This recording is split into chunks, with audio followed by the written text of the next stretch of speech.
Good morning. Welcome to a hearing of the Energy and Commerce Committee, Subcommittee on Oversight and Investigation.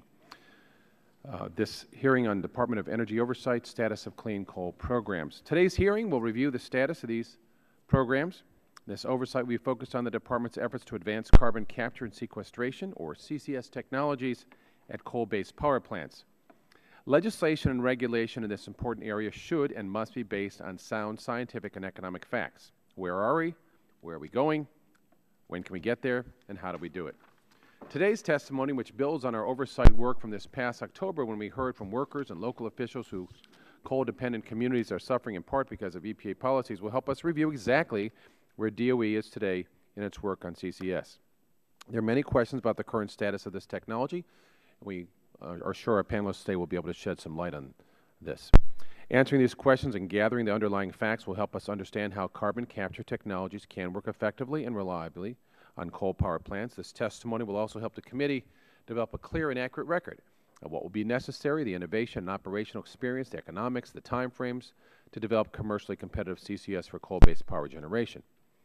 The technical and economic issues DOE confronts are not everything that is needed to determine if CCS can work at a large level in our nation's electricity system. Various legal issues, regulatory issues, infrastructure issues all must be addressed appropriately. Yet when looking at just the critical technical challenges to CCS for coal plants, challenges for which Congress has appropriated billions of dollars to DOE to address, we have a way to go on several levels. First, it has not yet been demonstrated that CCS systems will work reliably at full-scale coal power plants. It is not sufficient to rely upon paper estimates in laboratories or speculation from EPA lawyers about technological feasibility. Carbon dioxide capture and compression systems have to be integrated into actual full-scale coal power plants and be shown to operate reliably over time while maintaining predictable and safe plant operations. It does not appear DOE will have complete answers about this for at least 6 to 10 years, so we need an update. Second, the costs to produce electricity have come down by a large amount to make any successful demonstrated CCS systems commercially viable in open markets. The first-generation CCS technology, because of increased capital and operating costs and decreased electricity produced for the electric grid, has been estimated to increase the cost of electricity significantly. At a coal gasification facility, the cost of electricity may be increased by 40%, at a pulverized coal power plant by upwards of 80%. This is what DOE's own document tells us. Demonstrating full-scale CCS is alone not sufficient to make it the standard for the nation's coal-based electricity generation. If coal power plants cost too much, nobody will build them. Energy costs will increase, making it even more difficult for families and U.S. manufacturers to compete. Which brings me to the third point, the research, development, and innovative breakthroughs needed to produce economically viable CCS technologies for coal power will take operational experience and time, decades in fact. Now this is not my opinion, DOE's own R&D timetables make this point to us. Over the past 10 fiscal years, more than $7.6 billion have been appropriated to DOE for its clean coal programs. This spending reflects the confidence Congress has placed in DOE and the National Energy Technology Laboratory, or NETL, to help advance these technologies. Given the spending and given the current economic and regulatory landscape, oversight is necessary to ensure DOE's stewardship of these funds and goals for its research are effective. It is also necessary to make sure energy and environmental policies match the technological realities. We are all committed to clean air, period. But moreover, we must be committed to using North American energy resources rather than continuing our trillion-dollar trade deficit with OPEC or $4 trillion wars in the Mideast where we have to defend their oil fields. In this hearing, I hope we will get some straight answers so that we can establish what is truly the status and prospects of DOE's game plan for advancing coal power technologies. Our two witnesses this morning should be up to the task, highly qualified. Dr. Friedman presently heads DOE's coal programs and has substantial experience working on energy projects at Lawrence Livermore National Laboratory, and Scott Clara, an authority on coal research from the National Energy Technology Laboratory, understands the R&D challenges. We look forward to having you give us the plain facts, not Washington spin.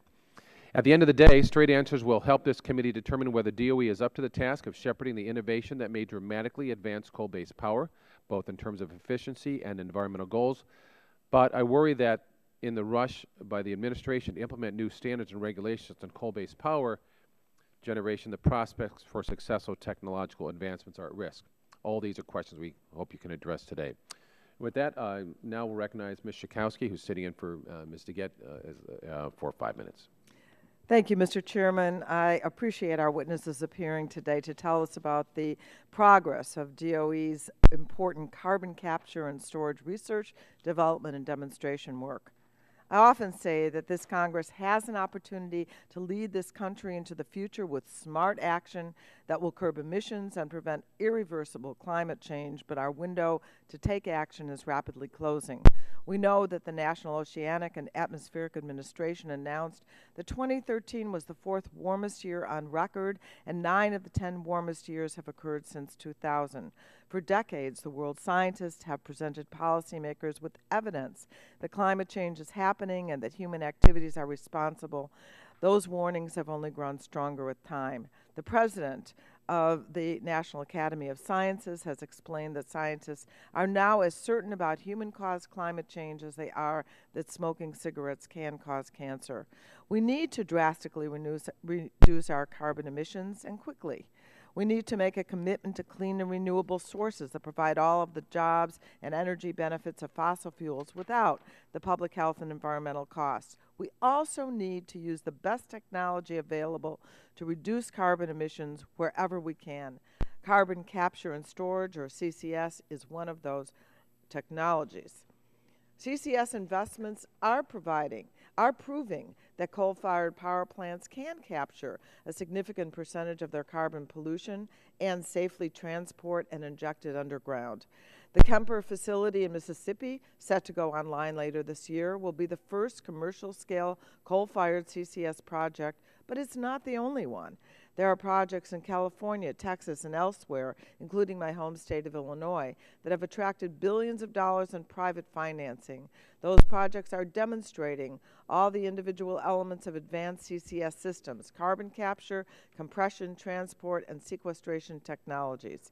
In September, EPA proposed a rule requiring new coal-fired power plants to cut carbon pollution. To meet the proposed standards, new coal plants will have to use CCS technology to capture a portion of their carbon pollution. Opponents have argued that the EPA should not have a role in reducing carbon pollution from coal-fired plants and that CCS technology isn't available now. In fact, this committee passed a bill just last week essentially eliminating EPA's authority to regulate carbon pollution from coal plants. Today's hearing should provide some much-needed facts about CCS and the economics of pollution controls. First, there's a critical role for government to play. Right now, power plants can pollute without any adverse financial impact. There is no financial incentive for industry to develop and deploy pollution controls on a widespread basis. If EPA doesn't require responsible action, we have no chance of protecting public health and our planet over the long term. It is also important to recognize that CCS technologies are already available. All of the component pieces of CCS have been used in industrial applications for a long time.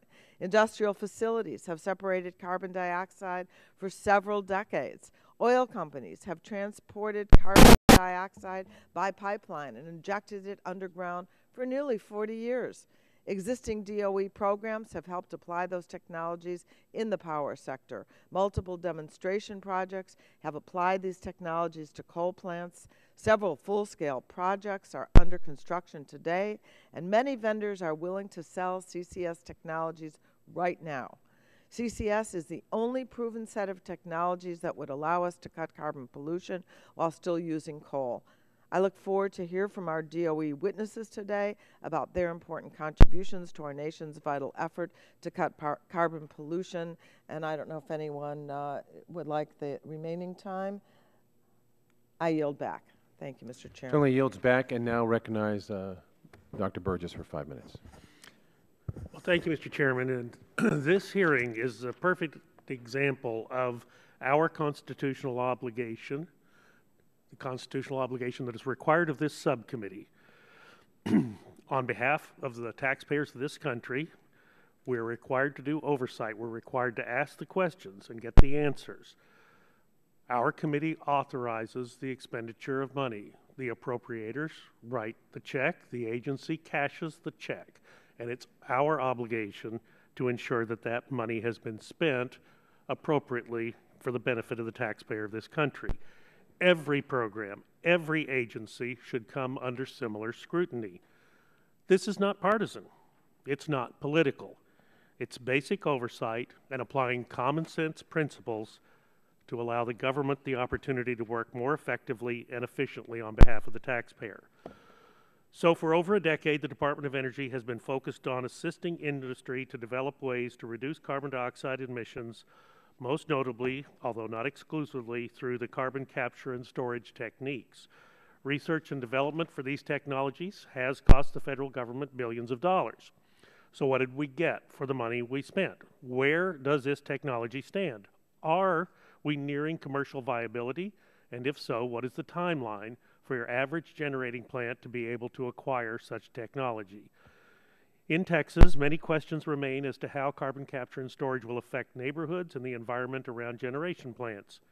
When pressurized carbon is injected deep into the earth, how does that affect the ground above? Are people's homes and businesses at risk from seismic activity should this carbon accidentally be released?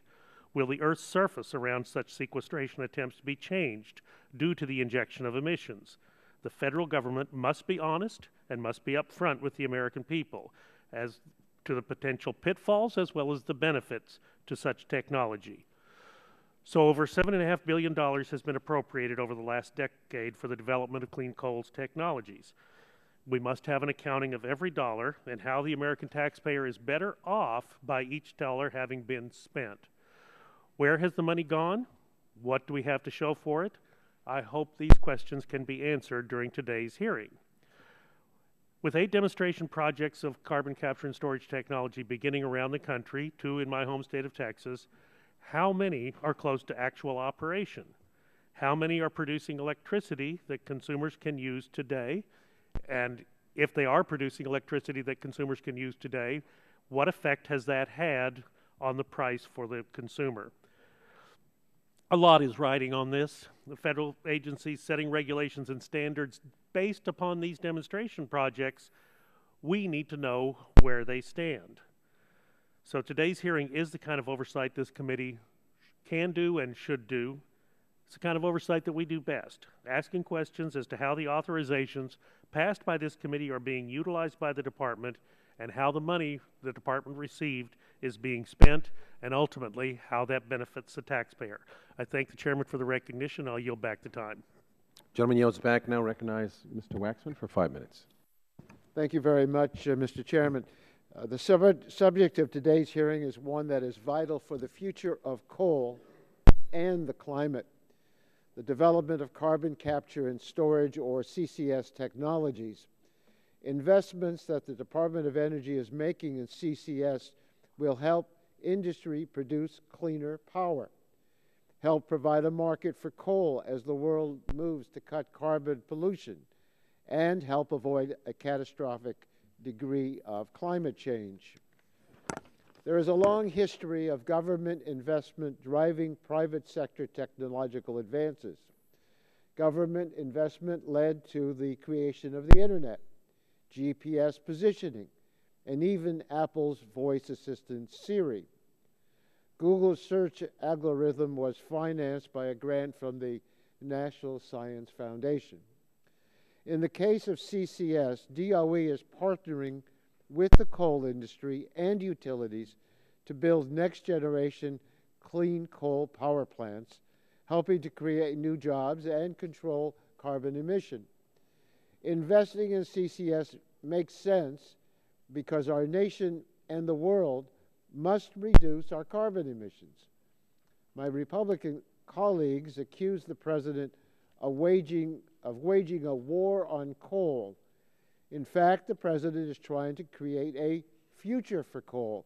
His administration has invested billions of dollars, more than any other administration, to develop clean coal technologies. It is the policies pursued by Republicans on this committee, not the President's policies, that are a real threat to coal. In fact, I am confident that the coal industry and Republican members from coal states will soon regret the day that they opposed the Waxman-Markey climate bill and the $60 billion we propose to invest in carbon capture and sequestration. Mr. Chairman, this committee is powerful. We have the authority to shape our nation's environmental and energy laws. But there is one set of laws we cannot change. Those are the laws of nature.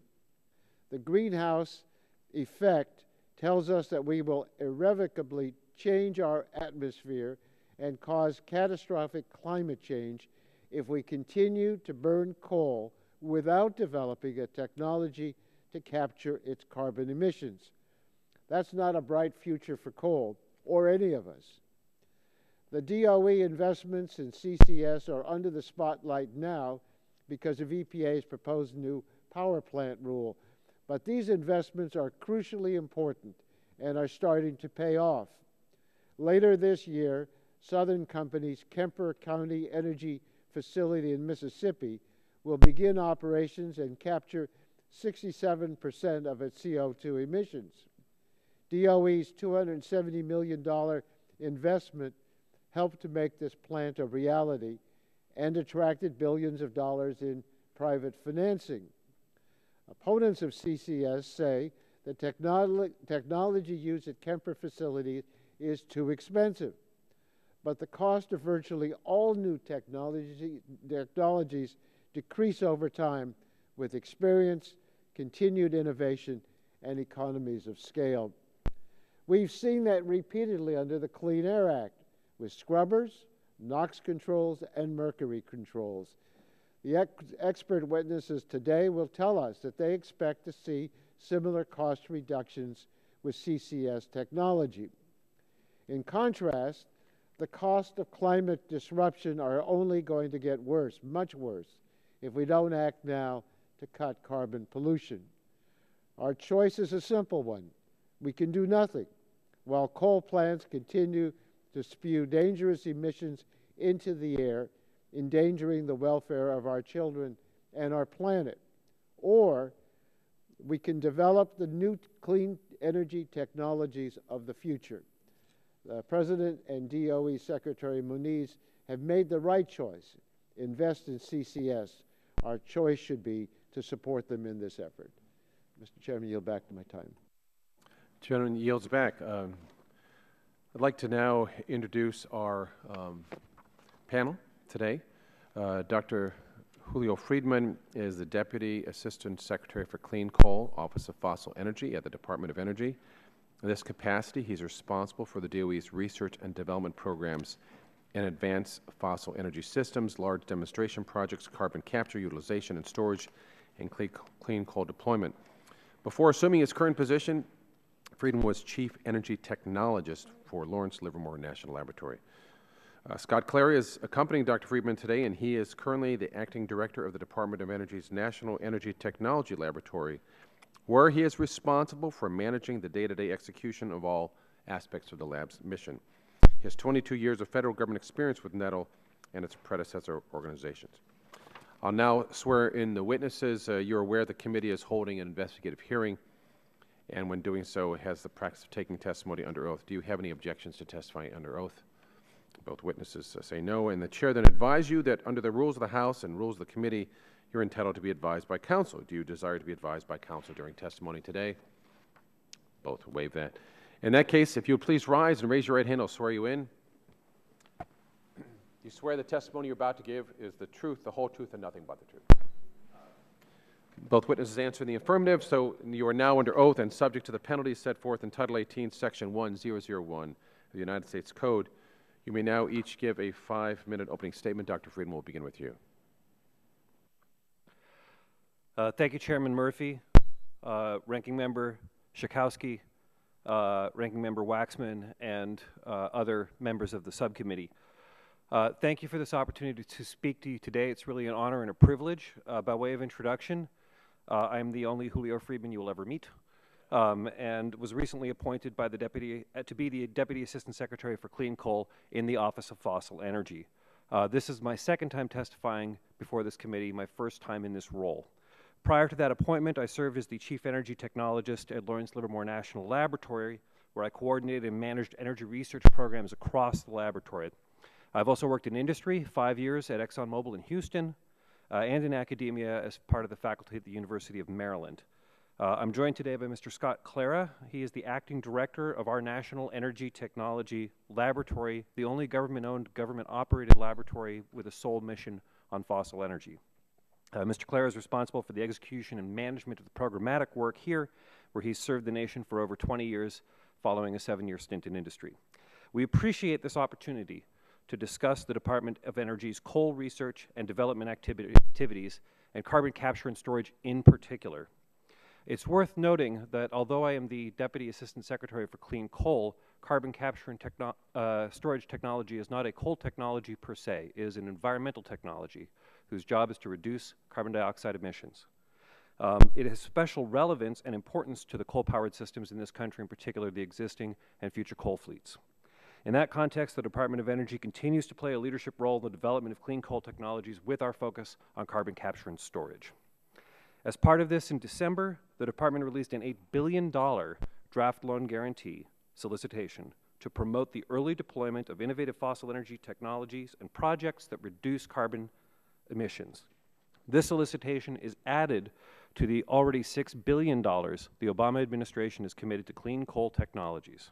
This reflects the President's commitment, continued commitment, to an all-of-the-above strategy. And it embraces an energy mix of nuclear power, renewable energy sources, and fossil energy, including clean coal. The Clean Coal Research Program is addressing the key challenges that confront the development and deployment of clean coal technologies. These include research in cost-effective capture technologies, the development and demonstration of advanced coal conversion and environmental control technologies, and the safe and effective storage of carbon dioxide in deep geological formations, including monitoring, verification, and accounting systems. To get there, we're pursuing 3 technical pathways for carbon capture: post-combustion, pre-combustion, and oxygen-fired combustion, or oxycombustion. Research in these pathways is exploring a wide range of approaches that, coupled with advances in efficiency improvement and cost reduction, including the developments in gasifications, turbines, and advanced combustion systems, will help provide a technology base for commercial deployment of CCS broadly. On the side of storage, we've pursued projects designed to develop innovative advanced technologies and protocols for the monitoring, verification, accounting of CO2 storage in geological formations, as well as simulating the behavior of geologically stored CO2. The regional carbon sequestration partnerships are an essential component of this effort, and have successfully executed 19 small to large scale CO2 injection projects nationwide, including Texas, Alabama, Mississippi, Ohio, Montana, Michigan, and Illinois. The program is currently in the development phase, during which large scale field testing involves at least 1 million tons of carbon dioxide per project implemented. Several of the large-scale tests are currently underway, and one project has safely injected over 3.5 million tons of carbon dioxide, which continue to be monitored for safe and permanent storage. Right now, the crown jewels of our program are the 8 major large CCS demonstrations deployed around the country. They're selected in part on 3 important bases: likelihood of technical success, likelihood of financial success, and covering a wide set of national needs. We have industrial and power projects, saline formation and enhanced oil recovery projects, pre, post, and oxy-fired projects, and both new build plants and retrofits. The plants within our portfolio produce power, fertilizer, ethanol, and methanol. They are important advances in several aspects of these projects. For example, in East Texas, the Air Products and Chemicals Industrial CCS project is capturing CO2 from 2 steam methane reformation units, basically hydrogen plants. The CO2 captured there is being used for enhanced oil recovery operations and will pass 1 million tons of total injection this fall. As mentioned by several members, the construction of Kemper County's IGCC project by Southern Company is near completion, as is the completion of the Archer Daniels Midland Industrial CCS project in central Illinois. And just last month, FutureGen 2.0 moved closer to construction after the DOE approved the record of decision needed to go forward with continued work and spending. Since the inception of the carbon storage program, the Department of Energy has recognized that a number of utilization technologies could also play important mitigating roles. Aside from enhanced oil recovery, though, The potential for these approaches is limited for a number of technical reasons, including cost and market factors. In the meantime, enhanced oil recovery represents the most commercially attractive utilization option for CO2 storage and produces substantial quantities of oil while storing carbon dioxide in geological formations. There are currently 6 of those large 8 projects which are employing CO2 enhanced oil recovery, 2 doing saline aquifer storage projects across the U.S. As with the saline storage projects, the CO2 EOR projects are subject to rigorous monitoring, verification, and accounting procedures to validate the storage of CO2 and verify their safety and effectiveness. To conclude, Mr. Chairman, CCS can play a critical role in mitigating CO2 emissions under many potential future carbon stabilization scenarios. Since challenges remain to commercial deployment of these technologies, it's the Department's goal and the focus of our research efforts to spearhead the research and development that would not have occurred otherwise, and has successfully leveraged private investments in advancing the readiness of these emerging clean coal technologies. Based on our, I believe, successful track record, I believe that our clean coal research program demonstrates that we can help meet the challenges associated with CCS deployment. With that, Mr. Chairman, I would be happy to answer any questions you and the subcommittee have.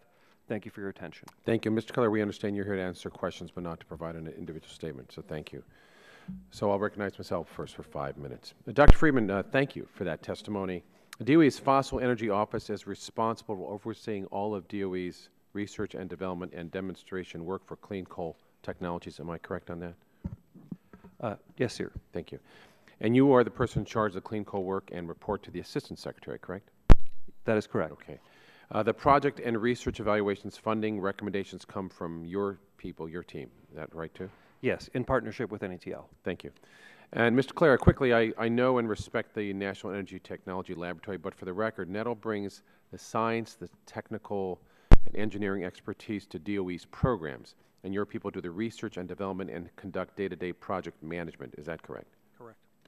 Make sure your microphone's on. Now, Dr. Friedman, carbon capture and sequestration has never been implemented commercially yet on a full scale at functioning power plants. Is that correct? That's a moving definition, sir.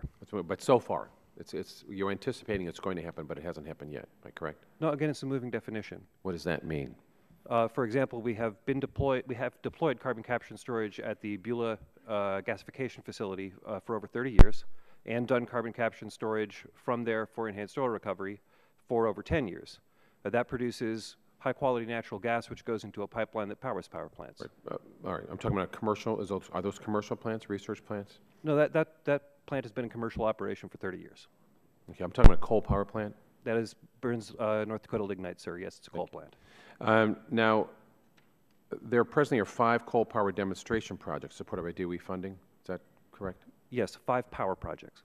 One is FutureGen 2.0, which you referred to, and 4 are authorized under the Energy Policy Act of 2005. Is that correct? I'm sorry. Can you say that again, please? One is the FutureGen, which you Yes. mentioned, and 4 others are authorized under the Energy Policy Act of 2005. Yes, sir. Okay. And now, pursuant to the Energy Policy Act, the technologies of these power plants supported by DOE go well beyond the level of what is commercial service at coal power plants or has previously been successfully demonstrated on coal power plants. Is that correct? I'd say that's fair. Okay. And the point of the current demonstrations, according to your agency, is to demonstrate that CCS can be integrated at commercial scale, while maintaining reliable, predictable, and safe plant operations. Is that correct? Yes, sir. Thank you. But DOE says it won't really know the result of these demonstration projects until they are completed and evaluated. Is that correct? The technical findings from these projects have been brought forward as the projects proceed. So again, even though it's not a power project, I would point to the Air Products project in Texas, which came online earlier this year, and the technical findings and results from that are already available, and as more come forward, more are available. Now, I understand that reporting these demonstrations, according to your own project schedules, will take 6 to 9 years. Yes. For many of these? Okay, thank you. Mr. Clare, we've spoken about this before. NETL says that the CCS technologies in their current state of development are cost prohibitive for full commercial service. What is a realistic time frame based on NETL's best estimates for commercially viable technologies successfully completing the demonstration and coming to market? With our program, we divide our technology up into 3 development buckets. We call them first generation technologies, second generation, and transformational. And with each one of those development horizons, the cost and performance gets better. The first generation technology are the technologies that you'll find in our current demonstration program. And these technologies indeed can be commercially offered and commercially deployed. With any development, and I think Congressman Waxman referred to this relative to NOx and SOx control, and with any development that with a learning curve as well as continued development within the Office of Fossil Energy's program, you can't expect those costs to go down and the performance to increase. But your document suggests we'll take until after about the mid-2020s for second-generation technologies and more than 20 years for what you call transformational technologies. Am I correct in what your documents say? Additional buckets of technology, second generation and transformational, will indeed take some more time to achieve. So why do you believe that those estimates are realistic? What will take the time? I'm not sure I understand when you say, why do we believe? Well, that it's going to take to the mid-2020s or longer. Why do you believe those time frames are needed? Well, with every bucket of our technologies, we're constantly evaluating the R&D portfolio every year, looking at how developments are proceeding, as well as the scope of the portfolio. Some projects drop out, additional projects are brought in, and as part of that, we're constantly doing analysis to evaluate when and to what level we believe those technologies will achieve. Do you also assess commercial viability in that process? We assess the cost and performance. We rely on industry and others to determine when it's viable. Okay, thank you. I see my time has expired. And Mr. Clare, when you talk, if you can move that mic closer to your face. Now recognize Ms. Schakowsky for 5 minutes.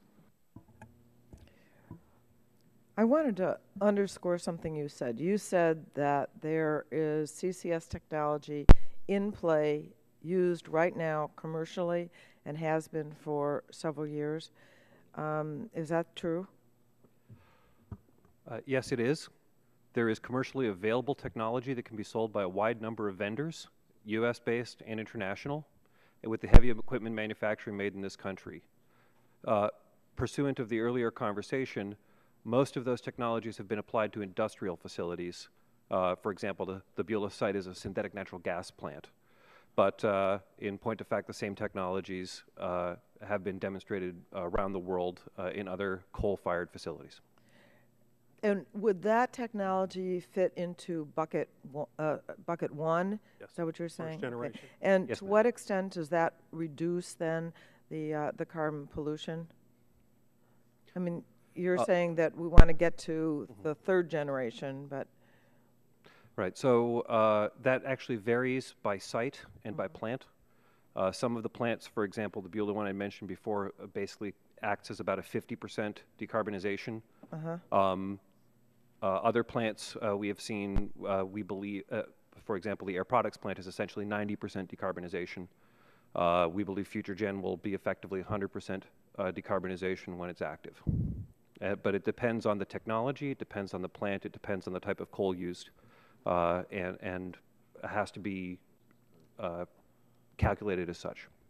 so I think what we're going to hear today is that somehow this technology is not ready for commercial use, that the projection in time is the timeline is very long, and that what the president is doing to regulate carbon pollution from new coal-fired power plants is not appropriate. Could you comment on the veracity of that argument? Well, we see our role chiefly as enabling the reduction of cost and the improved performance of these technologies as they enter the market, and to work with commercial industrial partners on the commercialization themselves. Our job is not the commercialization or the determination of economic viability. Our job is to support the technology and the development of that. Okay, so am I correct that there are three basic steps in CCS: separating and compressing CO2, transporting it by pipeline, and injecting it underground? Correct. And Dr. Friedman, do we know how to separate and compress CO2 with current technology? Yes, we do. And have we figured out how to transport CO2 by pipeline? Yes, ma'am. And do we understand how to inject carbon into the ground? Is there enough viable storage underground to ensure that we can inject CO2 without constraints? And a safety question was raised as well. Yes, ma'am. And so the basic building blocks are all technologically viable. The large-scale components of CCS have been shown and demonstrated, and that is an important technical finding. Okay. Finally, Dr. Friedman, are there companies today that will sell technology to power plant operators looking to implement CCS technology? Yes, ma'am, with a performance guarantee. With? With a performance guarantee. Uh-huh. So it sounds as if CCS is both real and available. We also hear from the Republicans that CCS simply costs too much, but the history of large-scale technology development and the Clean Air Act in particular is full of examples of pollution control costs decreasing over time with continued innovation and economies of scale. As technologies mature and become widespread, costs naturally come down. Would you anticipate that CCS costs will come down as the technology matures and is put in place in more locations? Indeed. And why would that happen? As with all clean energy technologies, the value comes from deployment and cost reduction comes from deployment. Engineers learn things and they come up with new ideas. We've seen this for many, many different kinds of technology deployment, but it's been it has been clearly demonstrated for many energy technologies as well, from wind turbines to solar panels to coal gasifiers to many other kinds of technologies. And based on our thermodynamic assessments and based on our engineering assessments, we see multiple clear pathways to substantial cost reduction. Thank you. It seems to me what we can't afford is the cost of carbon and other pollution from coal. And as Mr. Waxman said, what we're hoping for today is both to help the environment and coal. And I yield back. Generally yields back. Can you just clarify on her question? Were you referring to costs going down on current plants or future plants? Both. Okay. So a current plant that's already made their investment will see their costs decline because you're saying they'll make further investments. I just want to make sure you're clear on her question. Thank you for providing me the opportunity to clarify that. That's an excellent question. Any retrofit to an existing power plant will necessarily add cost, but the cost of abatement itself today is a certain price and will go down over time as more technology is developed and deployed. Thank you. Now recognize the Chairman Emeritus of the committee, Mr. Barton, an engineer himself. 5 minutes. Well, thank you, Mr. Chairman. I'm not a registered professional engineer anymore. I used to be, but to the registered professional engineers, that is, as it should be, a sensitive issue. So I have been registered, but I'm not at this time. But I was trained as an engineer and did practice as a registered professional engineer. I know that the purpose of this hearing is not on the legality of these standards, but I do just want to point out that in the Energy Policy Act in 2005, there is a section 402I that very specifically says that these clean coal standards cannot be set on projects that are demonstration projects that are receiving assistance. It's explicit. The chairman and several other of us have sent a letter to the EPA and DOE on that. I mean to EPA, but that's a subject for a different issue. My generic question is pretty straightforward. All of these carbon capture, sequestration technologies add cost to these coal plants. Could y'all give the committee or the subcommittee a kind of a baseline estimate of how much it adds to the cost? Does it double the cost? Does it increase it by 25%, 50%? What's the generic estimate? Thank you very much for your question. I'm happy to provide that answer. It's a question that a great number of people are asking. First, a quick caveat. Again, that number, the precise number, will vary by plant, whether it's subcritical or supercritical, by coal rank, and by the kind of technology used. Typically, we express these costs as a range. So for the first generation technology that Dr. Clara was mentioning earlier, we're looking at something on the order of $70 to $90 a ton. In that context, that looks something like a 70 or 80% increase on the wholesale price of electricity. For the second generation technologies which we're developing, it's our strong expectation that that number will be roughly half. We'll be looking at something like a $40 or $50 a ton cost. So the initial technology almost doubles the cost, and the next generation is going to add 25% to the cost. Is that fair? Again, it looks, with respect to the wholesale price, yes. The retail price, of course, will vary by market. One of the points that I would like to make, though, it is in fact a substantial percentage increase in the cost of electricity, but in part that's because the current price of coal is so low that it represents a large percentage increase. Now, what has to happen to go from doubling to only increasing by 25 to 50%? What's the time frame for that? And how many how many plants have to be built, and how many more billions of dollars or hundreds of millions of dollars have to be spent? I'm going to answer partly and then leave the rest of the answer to Mr. Clara for that. Again, we've laid out a very clear roadmap for our R&D programs, and we believe that we will hit the marks that we have laid out in terms of major milestones and deliverables. We are looking towards a second generation of demonstrations coming forward in the next few years.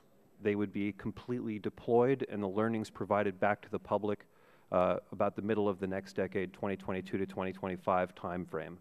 And those second generation demonstrations would have substantially reduced costs. Mr. Clara. Yeah, and I'll just confirm what Dr. Friedman said in terms of a 10-year or less time frame to get to that second generation developmental efforts. Relative to cost to do that, our assumption for that is that we'll have levels commensurate with what we have today going forward, and that's our basis in determining if and when we can hit those marks. And again, the 10-year time horizon or less is the horizon we believe we're looking at right now for these. So 10 years. That's good. Now, all of these demonstration projects, I believe so far, are on capture and sequestration, but former Congressman Rick Boucher, when he was on the committee and the subcommittee chairman of the Energy Subcommittee, had a bill that he tried very hard to get me to co-sponsor. I never was able to, unfortunately, but I got him to put in that bill some language on conversion of CO2. I happen to think that it's going to be much more cost-effective to convert CO2 as opposed to capture and sequester it. Is EPA or DOE doing any research right now on CO2 conversion as compared to capture and sequestration? And this will be my last question. Yeah, yes, sir. The good news is indeed we are. In addition to carbon capture and storage, we also do research in carbon utilization, which includes using CO2 to make beneficial products or converting the CO2 into other substances or products themselves. Currently, the majority of that effort is in enhanced oil recovery, which provides many benefits to the country, including domestic, secure fuel supply at low cost. There are other pathways to utilization which we are pursuing. There's a project actually in Texas, the Skyonyx project, which we are piloting at about $110 million. That's going to convert carbon dioxide to basically mineral aggregate and cement admixtures. We are also looking at converting carbon dioxide into algae, and then that algae into other useful products, including animal feed on one end of the spectrum and possibly biofuels on the other. We have a project at the Polk plant in Florida where we're doing that today. You were ready for that question. Thank you, gentlemen. Time's expired. Now we recognize Mr. Waxman for 5 minutes. Thank you, Mr. Chairman. Well, that's what this hearing's all about. So I'd expect you to be ready for all of our questions, since this is the field in which you both work so carefully. Industry can pollute because it costs less to dump pollution than to pay to clean it up. Unfortunately, dumping pollution is never really free. There are costs. The American people bear those costs in bad health, and our environment is also polluted, and we pay a price for that. So the Clean Air Act is one of the most successful environmental laws in the world. And one reason the Clean Air Act works so well is that it sets standards to drive technological innovation in pollution controls, often called technology forcing standards. Currently, there are no limits on carbon pollution from coal-fired power plants. these plants are allowed to emit unlimited carbon pollution into the atmosphere, and that's just what they do. EPA is proposing carbon pollution standards that would address this problem by requiring the new power plants, coal-burning power plants, reduce carbon pollution by 30 to 50% through the use of partial carbon capture and sequestration technology, or CCS. Dr. Friedman, if we didn't have an EPA requirement, would you expect the power sector to use CCS at new coal-fired power plants? It is unlikely that they would deploy CCS technology, in large part because they would not be able to get return on their investments through the Public Utilities Commission process. And they don't want to make an investment on something that where their competitors aren't spending that money either. Isn't that correct? It's worth mentioning that I am not a utility executive, but Okay. that has been my experience. Well, if you don't have this requirement, why spend the money? Why would a coal company or a power plant want to spend the money if they didn't have to? If they could do it without having to spend the money, and they can continue doing business as usual. In 2011, the American Electric Power abandoned its plan to install full-scale CCS at the Mountaineer plant because the company could not recover its costs in the absence of a government requirement. So without a mandate, we're not going to get carbon pollution controls on coal, and that's why EPA rules are so essential. Of course, government can also help industries develop the technology to meet pollution standards. There's a long history of government investment spurring private sector innovation in areas such as defense, technology, energy development. Even small government investments can produce big gains for the public and create huge new markets. Dr. Friedman, isn't this what your office does? You invest in new technologies and work with the private sector to help clean up coal. Indeed it is.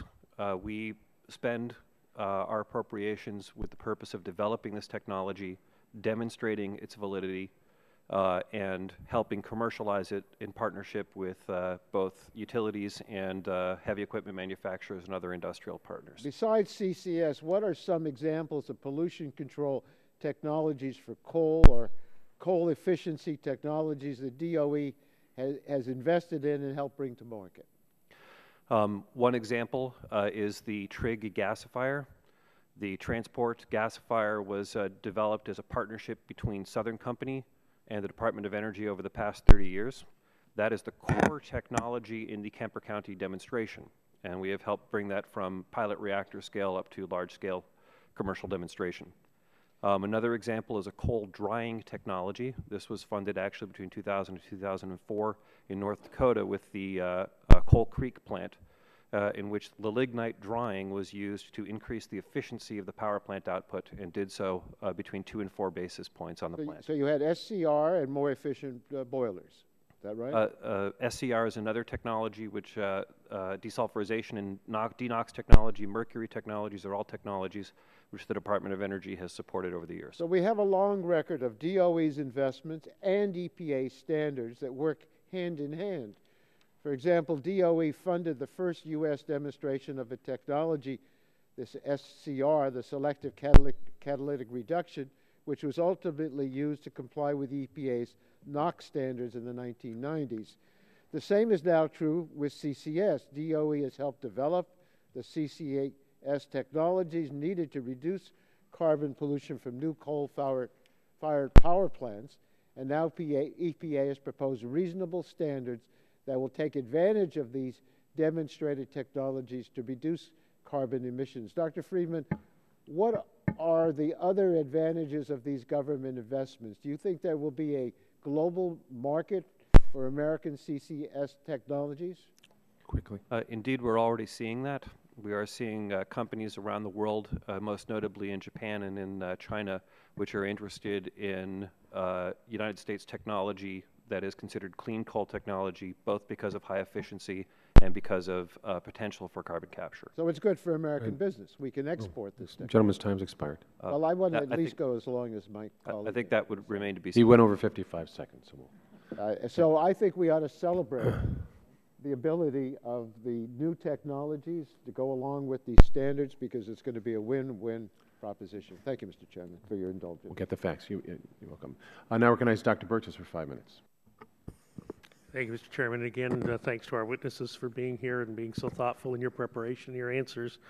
Let's, can we talk just a little bit about the feasibility and what you've been able to demonstrate commercially? I mean, I get it that small projects may hint at the feasibility of doing this type of activity, but where do you think we stand as far as pushing it to commercial viability? Because after all, that is what I think the government investment was working toward.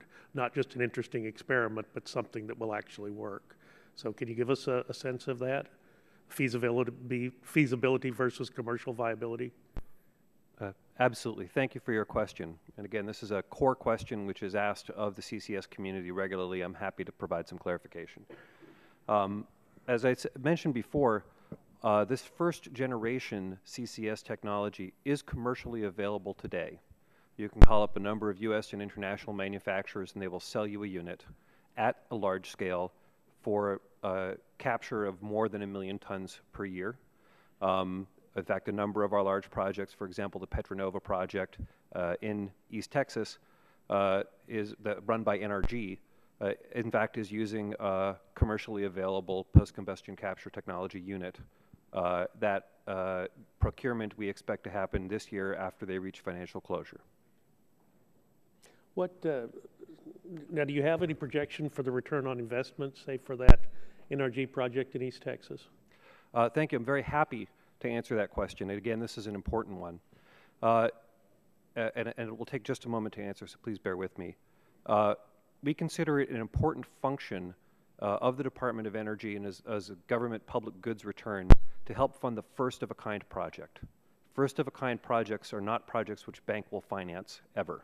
So typically we provide anywhere from 10 to 30% of the cost share into a project to match the private capital to do the rest. It is also our experience that the second-of-a-kind project is something the market takes on itself. In our communications with NRG so far, they've been very pleased with the return on investments they're going to get, granted, given that government money that helped get the project over the top. In large part, that is because of the return on investment from enhanced oil recovery revenues, and they've purchased a component and equity into the field which are producing additional oil from the CO2 injections. The last thing I wanted to say on this is that they have also told us that they believe that what they've learned on the first project is sufficiently good that they can do a second project and get sizable returns on investment without government assistance. And have they prepared for you then any sort of pro forma or any type of accounting where the taxpayer investment may be expected to return a yield in the future? One of the things that's important about the deployment of these technologies is that it spurs new business models. One of the things that we've seen is they're creating a new business model by aggregating in a holding company projects like this one and the other to get those returns. Yeah, my time's going to run out, so I'm going to need to interrupt you. I'm not trying to be rude here, but you did, I think, reference into another question that some of this activity has been going on for, what did you say, 30 years or 35 years in the commercial production of carbon for oil recovery. Is that correct? Yes, sir.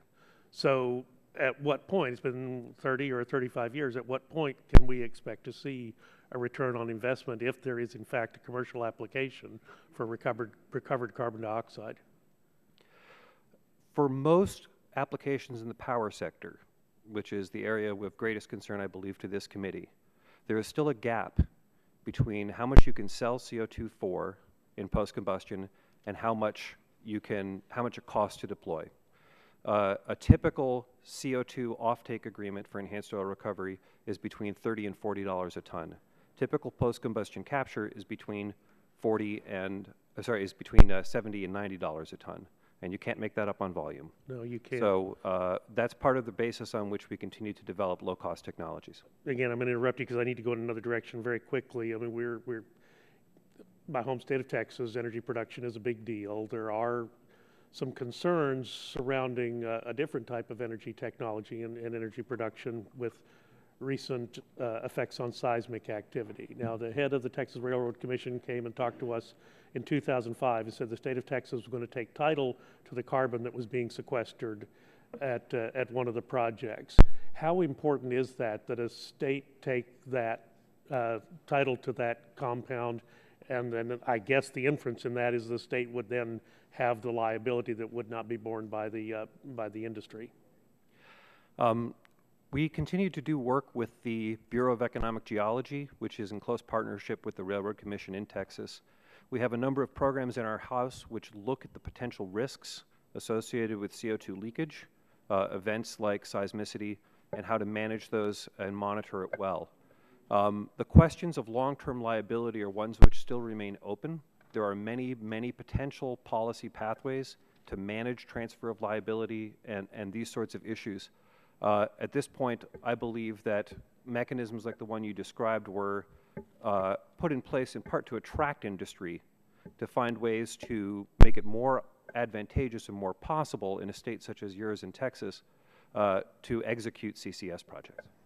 Thank you. Thank you, Mr. Chairman. Thank you. Gentleman's time has expired. Now recognize the gentleman from Florida, Ms. Castor, for 5 minutes. Well, good morning. Good morning, and thank you, Mr. Chairman, for calling this oversight hearing on the Department of Energy's clean coal initiatives. Last June, President Obama issued a climate action plan, correctly noting that we have a moral obligation to leave our children a planet that's not polluted or damaged. One way we can do that is through smart, clean technology investments like the kind that the Department of Energy is demonstrating with the next generation of power plants that employ carbon capture and storage. And I'd like to find out from our witnesses how they believe their work fits in with the President's Climate Action Plan and how the Clean Coal Research Program is helping to combat climate change and reduce emissions of harmful greenhouse gases. Dr. Freeman and Mr. Clara, coal constitutes a significant percentage of this country's carbon emissions, approximately 30%. So logically, cleaning up coal is essential to tackling climate change. Do you both agree with that statement? I'm sorry, could you make that statement again? I want to make sure I'm answering correctly. Coal constitutes a significant percentage of the country's carbon emissions, approximately 30%. Mm-hmm. So logically, cleaning up coal is essential to tackling climate change. There have been many economic analyses of a whole slate of clean energy technologies. And what has been the overwhelming conclusion of all of those studies is that if you take any clean energy technology option off the table, the cost of reducing CO2 emissions globally goes up. If you don't have an option like CCS, the total cost of managing climate change goes up. But that's true of all of the clean energy technologies. Mr. Clara? You know, I think it's important to note also that our technology set is not just about coal. Our technology set's about CO2. So if you look at the capture technology portfolio, most, if not all of those technologies could work on natural gas-fired electricity, et cetera. If you look at the transport and storage component, CO2 molecule is a CO2 molecule.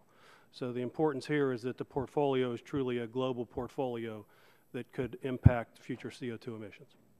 Now, your testimony so far has illuminated that you've done substantial work on clean coal and carbon capture, really probably more than most people appreciate. That's been going on not just under the Obama administration, but under the Bush administration before that. But now with the new Climate Action Plan that is very broad-based and focused on a number of different strategies to reduce carbon pollution, Dr. Freeman, how do the Department of Energy's carbon capture and storage investments fit in with the President's Climate Action Plan? It is actually literally central to the plan. It's in the middle of the document that carbon capture and storage is an important part of the strategy. And the basis for that is what I described before. Removing any option actually ends up increasing the net cost to the body public. And are there any other coal technologies that can reduce carbon pollution as much as carbon capture and storage? There are many coal technologies that could improve the efficiency of coal conversion, that could reduce the emissions some. In order to dramatically reduce CO2 emissions, carbon capture and storage would be required. Okay. If the Department of Energy and researchers and your industry partners are able to successfully develop an advanced CCS technology portfolio for large-scale deployment by 2020, what kind of impact do you think that could have on CO2 emissions and our climate? That ultimately really is a function of the rate of deployment, and the rate of deployment is contingent on many, many things. It is our hope to see increased and large-scale deployment quickly, so that, say, by 2050, somewhere between 12 and 20% of U.S. emissions and 12 and 20% of global emissions would be managed through carbon capture and storage. Okay. Well, I'm glad the Department of Energy is making these important investments because the dangers of climate change are real. The costs that face our communities all across this country are very significant. The cost to all Americans, the cost to businesses, we simply cannot put our head in the sand. Yet, you see power plants today, they still have that business incentive to emit unlimited amounts of carbon into our atmosphere, and that means the rest of us will pay the price. So we've got to work on this together. It's important that we make smart, clean technological investments now. Otherwise, we'll not only make climate change worse, but we'll make it harder and more expensive to address the problem in the future, and we can't afford to ignore the crisis. This is America, and we can tackle this together. Thank you very much. Thank you, gentlemen. Time has expired. Now recognize Dr. Gingrey for 5 minutes. Dr. Friedman, you've been so accurate in answering all of these questions. I'm thinking about asking you if your opinion on how much CO2 would be released into the operating room if you did a hysterectomy by robotic surgery versus the open conventional method. I'm just kidding, of course. I won't ask you that. You probably would have the answer to it. The first generation CCS projects currently on the way to full-scale demonstration do not all demonstrate the same technologies, do they? No, sir. What's the value of demonstrating different types of technologies? Let me start answering this and then leave Mr. Clara some time as well. Today, on a thermodynamic basis and on a cost basis, all of the pathways look equally viable. Given that it is hard to decide which technologies the market will select based on engineering and based on long-term cost reduction and viability. That's the basis on which we are pursuing pre, post, and oxy-combustion pathways, because on a thermodynamic limit basis and on an engineering improvement basis, they all look like they could be winners. Before we go to Mr. Clara, the second part of that question, are the current technologies being demonstrated sufficient to answer all the technical questions about full-scale operations of CCS for all types of coal plants using all types of coal? We would say the overwhelming majority of questions on the overwhelming majority of plants. Mr. Clara, did you want to comment on that? Yeah, I'd like to comment that relative to our portfolio of technologies that one size doesn't fit all. Sorry about that. Better? Yeah. The relative to our portfolio that one size doesn't fit all, so a portfolio of technologies is sometimes needed to get the widest deployment. And also, too, it's important, I think, in a portfolio to have multiple technologies essentially competing with one another. And so what that does is it tends to really be a forcing factor to drive the cost down substantially relative to these competing options. Let me go back to Dr. Friedman. According to DOE's December 2010 CCS R&D and demonstration roadmap, there were 7 CCS demonstration projects for coal power plants. 3 of these plants were estimated to start up in 2014, 3 2015, and 1 in 2016. To date, only 1 project, Kemper County, Mississippi, gasification project operated by the Southern Company, the great Southern Company, headquartered in Atlanta, Georgia, is expected to start operations this year roughly on schedule. 2 of the projects have been canceled, and the remaining 4 projects are 2, 3, and 4 years behind schedule, according to project summaries reviewed by our committee staff. First, do you agree that some of these projects are significantly behind schedule? And secondly, is it possible that we will see further delays or even abandonments before getting to the point of pushing the switch to start up operations, given that 4 of the 5 projects are still only on paper? Construction has not commenced, and finance hasn't all been closed. Thank you. That's an excellent question, and I'm happy to answer it. It's the nature of large projects that they take longer than expected, cost more than expected, and some of them don't make it. In this context, it's part of the reason why we are so committed to the portfolio of projects that we have. Sometimes things just get in the way, and you can't anticipate them. In that exact context, we are passionately committed to seeing all of those projects succeed, all 8 of them. And right now we are on a trajectory where all 8 of those projects are headed for commercialization. I am not, and I want to just reiterate, I am not, I do not believe, and I would not say that I am concerned about the delays. It's the nature of large projects, in particular getting the debt financing, the equity. Let me ask Mr. Clare to comment on that too as well, Dr. Friedman. On the same topic? Yes, on the same topic, yes. Yeah, it's a difficult environment right now relative to putting new plants in play. And that difficult environment has a couple factors to it. One is that it requires billions of dollars worth of financing to put a plant into play, and financing is always... Okay, I'm going to stop you because I have one last question that I want to get in without running over time. Now, if that's the case, how has the Department of Energy been adjusting its time frames and game plan to ensure that CCS technologies for coal-fired power plants are sufficiently demonstrated across the types of coal and various types of coal plants? Will you have all the answers by 2025, 2030? And what happens if 2 or 3 of these coal projects are significantly stalled or indeed canceled? Again, we're still on track for what we think is the 2nd generation of demonstrations by 2025, and that's the time frame in which the most important learnings will be needed. Even if 1 or 2 of the projects should unfortunately happen to fall apart, that would leave a gap in our understanding, but would still provide a lot of information and a lot of technical findings around what's necessary to get projects off the ground and the likely performance of the technologies. Thank you, gentlemen. Time has expired. Now recognize Mr. Tonko for 5 minutes. Thank you, Mr. Chair. House Republicans have talked incessantly about the administration's supposed war on coal. This simply doesn't square with reality.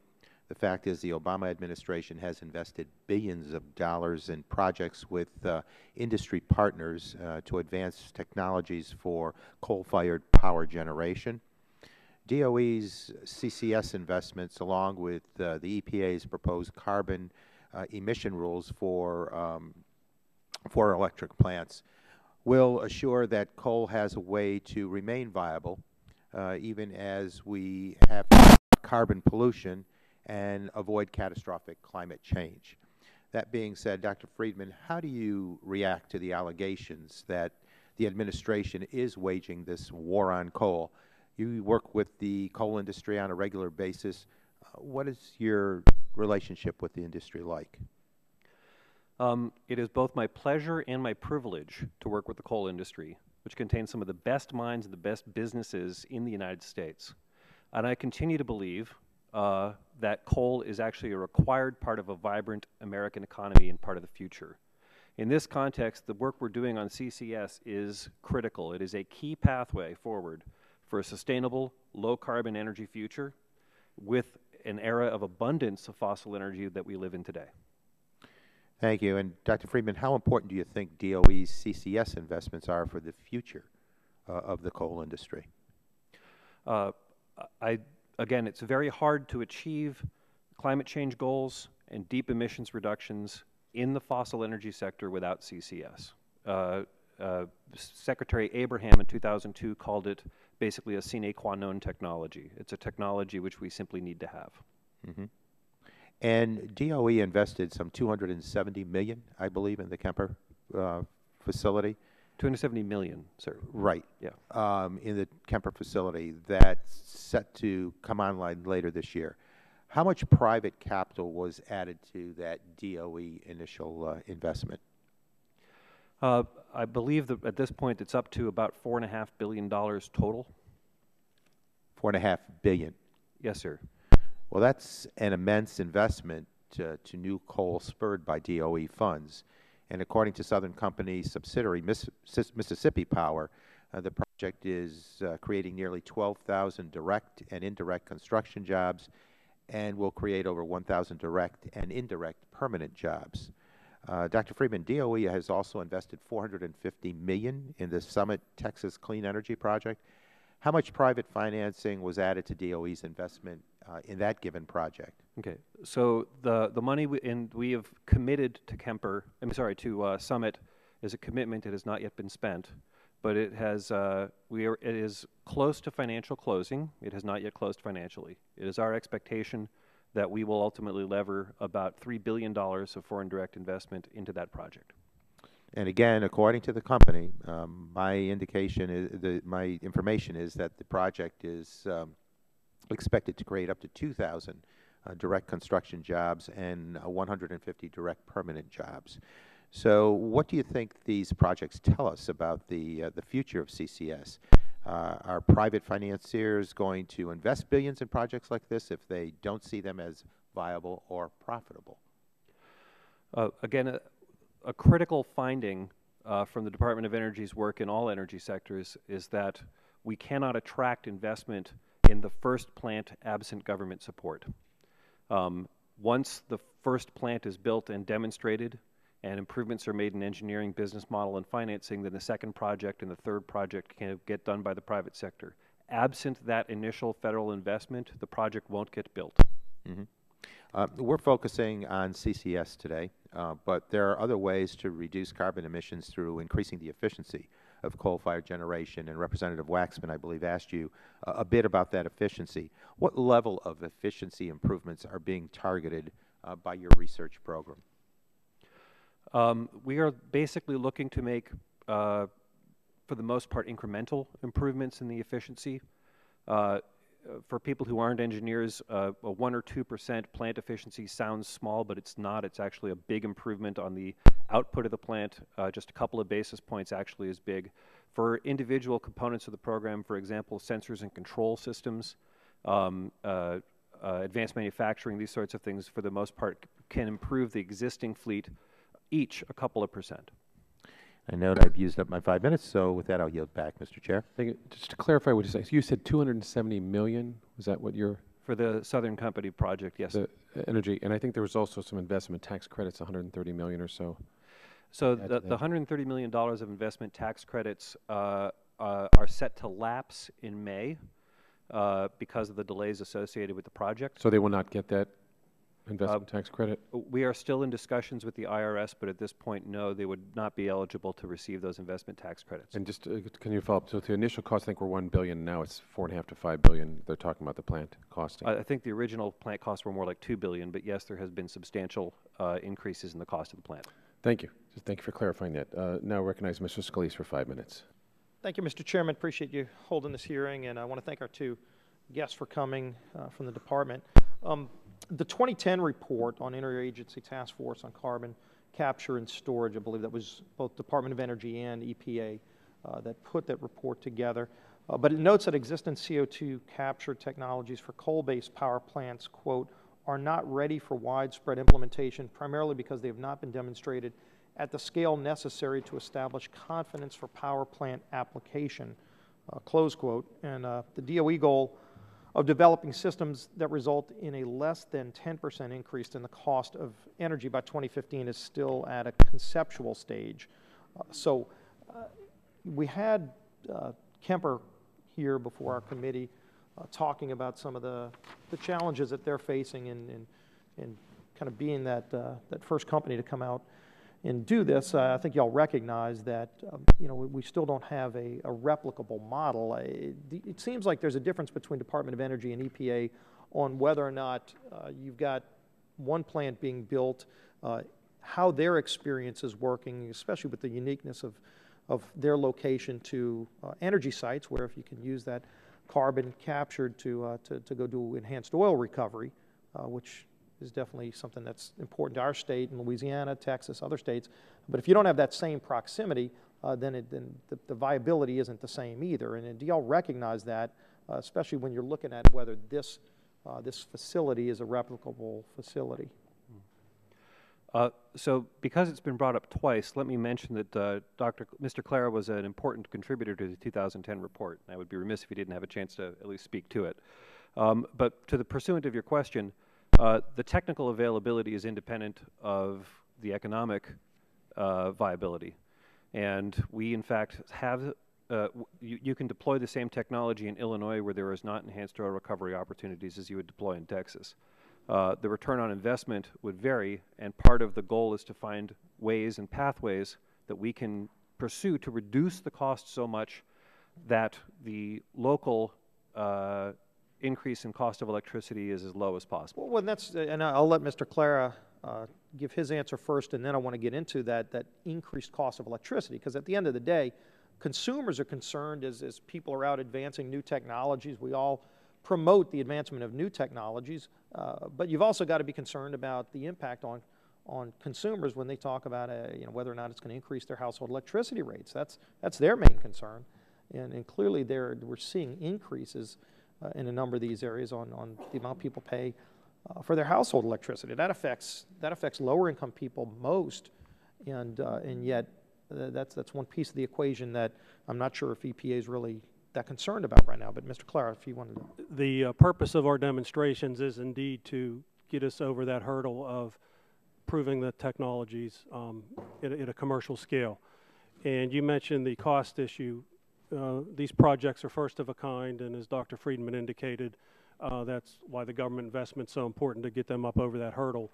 And what we can speak of relative to cost, again, going back to some earlier comments, would be the fact that our portfolio is designed to drive that cost down substantially, in addition to these learning curves, which these demonstrations are critical to get started. Let me ask you, we know that at present none of the CCS technologies for coal-fired plant power generation has successfully completed demonstration. Is that correct? In this country, that's correct. Yeah. Okay, we know that this will take upwards of 10 years to establish. Is that correct? I don't think that's correct, actually. How long do you think it would be? Again, we are already gathering learnings from our demonstrations as they're standing up. Kemper will be operational at the end of this year. That will be an important technical finding, and within sort of 2 or 3 years of operation, we should have a strong sense as to whether or not that plant is replicable and a viable option for the future. Well, and I hope you'd know that the Southern Company, the owner of the Kemper plant, has said that this plant, quote, cannot be consistently replicated on a national level. Were you aware that they said yes, that? sir. We've had those conversations with the CEO and the senior staff of Kemper and of Southern Company. That's exactly the basis on which we have a wide portfolio of plants. They're the ones that are out there making this big investment. They're seeing that the costs are a lot more than anybody expected, and they're also recognizing the geographical limitations that you can't just, and if EPA wants to go and say, okay, look, they were able to do it and they figured out a way to make it work, cost them a whole lot more than they were expecting, but they made it work, discounting the fact that the way they had to make it work was having this close proximity for EOR, then they're going to go and say, okay, well, now everybody can do it, and come up with some rules that literally shut down power plants or raise the cost so high that, again, you get to this problem that consumers then would have 10%, 20% maybe higher increases in their electricity rates. And I just hope that would be a big part of the consideration, too, is the impact on consumers, especially poor people, when they're going to have to pay the bill. Thank you again for that question. We really do understand the issues that consumers and the power generators share about concern about cost of electricity. I just hope EPA has that same concern, and I yield back the balance of my time. Gentleman yields back, and now to the gentleman from Mississippi who represents the 3rd District, the home of Kemper Plant, which we hope he invites this committee to. Mr. Harper is recognized for 5 minutes. Thank you very much, Mr. Chairman. I appreciate the opportunity, and certainly we are enjoying watching that massive facility being built in Kemper County, and as you know, that's in my district in Mississippi. But it's clear others around the world are watching to see how this goes forward. If, as EPA says, this has all been done before, What is it about Kemper that makes it so important to the future of clean coal technology in this country and around the world? Let me start by stating that there is just an immense body of evidence around the function, cost, likely future cost, and technology pathways, current performance, and so forth for carbon capture and storage. That said, we have a special place in our hearts for the Kemper plant, in part because it's truly demonstrating a novel gasification technology, the trig gasifier, at commercial scale, in part because it's testing a new business model, this co-location of mining, upgrading, and refining. Kemper is not just a power plant, it's basically a carbon refinery, which sets out a number of products, including ammonia, naphthenes, liquid fuels, as well as CO2 for enhanced oil recovery. That business model is every bit as important as the technical findings that we're going to get from this. Mr. Clara, anything you'd like to add to that, those remarks? Well, I'd concur with that, but also just a couple comments on our demonstration program in general. That my belief would be that none of these project developers and none of these companies came into this with their view of this is going to be a one-off, one-of-a-kind. And so a lot of business models certainly going into our demonstration program are indeed looking at replication of this technology at some point. And that replication you would view as just in the United States or worldwide? Well, if you look back to the history of things like criteria pollutants, NOx and SOx control, that the United States showed technology leadership, and much of that technology is being deployed internationally. I would expect the same to occur with the development of carbon capture and storage. And if I could just add a little bit to that, our conversations with Southern make clear that they very much see a Kemper 2.0 and a Kemper 3.0, and imagine some of those plants around the world where low-cost lignite is also available. Okay, and as you said, the Kemper project works in this particular situation in Mississippi because the trig technology, which gasifies local lignite coal and uses the carbon to increase nearby oil production. Where else in the world is there this sort of potential where you have a generation source no one would otherwise use and the CO2 can be used for oil production? In the United States, we're looking all along the Gulf Coast, also in North Dakota, in the lignite belt. Outside the United States, we're looking at Turkey, we're looking at Inner Mongolia, we're looking at Kazakhstan. There are other places where there are a combination of resources in the form of lignite and enhanced oil recovery opportunities. Pakistan is another one where one could imagine building a plant like this and reaping the commercial benefits. You know, a few years ago, people were saying that there's nowhere near the capacity and enhanced oil recovery to take the output of the CO2 from a large part of the coal fleet. Now I'm hearing some say that the capacity for EOR is growing substantially. What is the potential for enhanced oil recovery in this country, and is there potential for this technology to grow, particularly in light of recent advances in oil exploration and production? Thank you. That's an excellent question. It also gives me the opportunity to acknowledge the outstanding work of Advanced Resources International here in Virginia, which has done a lot of this analysis. Indeed, detailed characterization and assessments of fields in the United States and worldwide shows a much higher opportunity for enhanced oil recovery than previously recognized. In the United States, well north of 60 billion barrels of potential additional recovery. Beyond that, we are seeing advanced technology and practice in enhanced oil recovery, in particular looking at residual oil zone production as a further multiplier, possibly 2 to 3 times that much in the United States. Creating the opportunity for hundreds of billions of barrels around the world. Okay. In all those locations, the primary limiting step is the availability of carbon dioxide for EOR. Thank you both for being here, and Mr. Chairman, I yield back the balance of my time. Gentleman yields back. Now go to Mr. Olson of Texas for 5 minutes.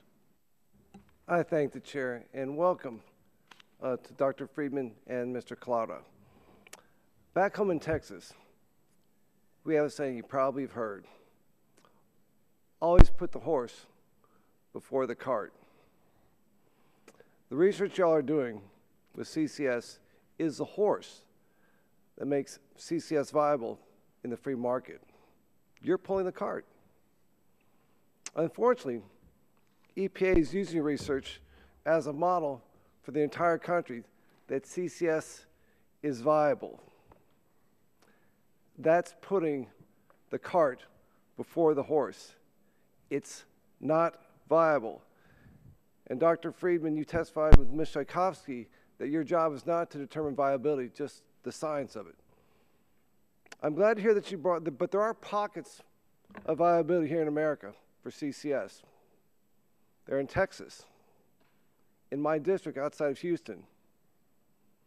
They're viable because they're using captured CO2 for enhanced oil recovery operations, EOR. EPA knows this. In the new plant's rules impact analysis, here's a quote from EPA's report. The opportunity to sell the captured CO2 for EOR rather than paying directly for its long-term storage strongly improves the overall economics. I was pleased to hear you mention Petronova. That's the Paris power plant in Needville, Texas. I can see that power plant walking out on my front lawn. It's one of the largest ones in the country, as you know. 4 natural gas generators of power, 4 coal generators of power, with the natural gas, the 5th one, coming online quickly. The plant sits on top of an old oil field, very close to it. They're capturing CO2 right now to use it to get oil. But their situation is unique, and that's why it may be viable. There's another project in my district called Danbury Resources. They're in Alvin, Texas. In 2001, they bought the Jackson Dome in Mississippi. As my colleague to my left, Mr. Harper, knows, that is the largest natural CO2 deposit east of the Mississippi River. It's 98% pure CO2. With a massive pipeline infrastructure between the refineries on the Gulf Coast going up to New England, the eastern part of the United States, they have access to pipelines. They're shipping that CO2 from Mississippi down to Texas, the old Hastings oil field, and using that CO2 to get enhanced oil recovery operations. My question is it fair to say there are a few situations like Parrish and Danbury that most states have little opportunity, no chance for enhanced oil recovery operations inside their borders? Thank you. I'm happy to answer that question. Having spent happily 5 years living in Texas myself, I'm sure you're familiar with the saying, you don't want to be all hat, no cattle. And we view our job in that context. CCS, and in particular enhanced oil recovery, we view as the bridge to the bridge of the future. That if we are building a bridge through CCS deployment to a clean energy future, then EOR is an important bridge to that bridge. There are a couple of important benefits that come from EOR early deployment. The first of these is that you actually get to build the plant. That is the critical increment that leads to reduced costs widely. In order for us to see a viable future for CCS widely deployed, we believe that the cost must come down broadly. That means building plants and demonstrating how and learning how to reduce those costs. The EOR projects give us those first-of-a-kind opportunities to figure out how to do that. The second thing I would add is that there may be more of those opportunities than initially recognized. Per my last comments to Mr. Harper, it's looking like these residual oil zones are more broadly distributed than originally understood, and that provides more opportunity nationwide. We are also seeing projects like the Boundary Dam project in Canada, which is a post-combustion capture project like Petronova's project, where they're taking CO2 by pipeline to the Midale field in Saskatchewan. And they have also learned enough from doing that first project that they are preparing to commit to a second project to do the same thing. Where those EOR opportunities exist, we believe it's critical to anchor early projects to reduce the total cost to the taxpayer, to increase the viability of the projects, and to harvest the key learnings that we need to see CCS widely deployed.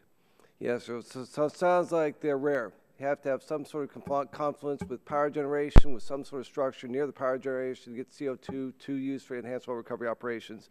I'm out of my time. I just want to invite you back to Texas. You know, you'll have your term up in DOE next 4 years, probably come back to the Woodlands. You know, ExxonMobil, your former companies, built a big research center up there. The one from Fairfax, Virginia is moving to Texas, so come on back. I yield back. The gentleman yields back. Now recognize Mr. Griffith from Virginia for 5 minutes. Thank you very much, Mr. Chairman. I do appreciate it. I have in my all of the above policy, I have the 4 Ds. dig, drill, deregulate, and discover. Today's hearing obviously deals with discover, and do appreciate the work that you all are doing in trying to find ways that we can discover ways that we can continue to use coal, because I come from a coal mining region in central Appalachia. That being said, I've been very excited about the work that's been done by Dr. Fan at Ohio State University in regard to chemical looping. And as I understand it, last time I talked to him, he hadn't yet gotten the keys to the facility in Wilsonville, Alabama, but he was expecting to get that soon. My question is, because I see that as so exciting, because we end up with, I guess, whatever remnants left over, but it's a very pure burning process of the coal ash and carbon dioxide, so we eliminate most of the cost of the capture. So let's assume, for the sake of argument, that it is successful. We get to September and the experiment has worked as well as all of us could hope. What's next? Where do we go? And what does DOE do? And I appreciate Nettle's been involved in this project, and appreciate that. But what do you all do next to try to encourage industry to go to an even larger project and actually build a plant that would use this technology that doesn't have to be near lignite alone or any particular type of coal, but could be used anywhere in the United States or the world?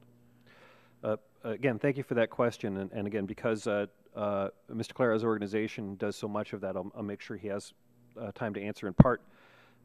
Chemical looping technology is an example of what we would call a second-generation technology in these different buckets. The work that's going on in Ohio is very exciting. We have another chemical looping project as well with Alstom in Connecticut. And in fact, we are in discussions right now with ARPA-E to take over that project and to see if we can't set it up at Wilsonville and give it a run.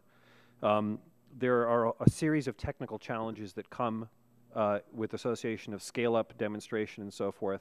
But I do want to mention that one of the interesting values of chemical looping is that it is actually a dual technology. It can be used on coal feed as well as on natural gas. Yeah.